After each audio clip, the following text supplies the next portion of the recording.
ጓደኛ ማቾች ናቸው። ሁለቱም ተመሳሳይ ጥያቄ አምላካቸውን ጠይቀውታል። እግዚአብሔር ግን እንዲህ አደረገ። ለአንደኛው የጠየቀውን ሰጠው፣ ለአንደኛው ደግሞ የጠየቀውን ከለከለው እና የተከለከለው ክርስቲያናዊ ሰው እግዚአብሔርን ጠየቀው። ጌታ ሆይ የጠየቅንህ ተመሳሳይ ጥያቄ ነው፣ አቋማችንም አንድ ነው። ግን ለወንድሜ ሰጠኸው፣ ለኔ ደግሞ ከለከልከኝ።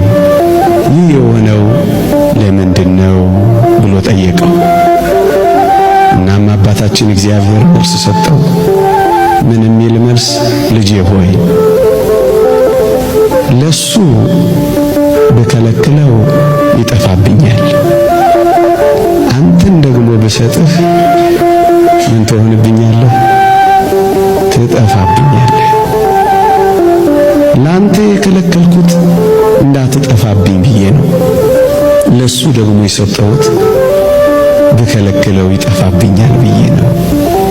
እናም ለሁለቱም መስጠትንም ማዘግየትንም እግዚአብሔር የሚያደርገው ለሁለቱም ጥቅም ሲል ነው።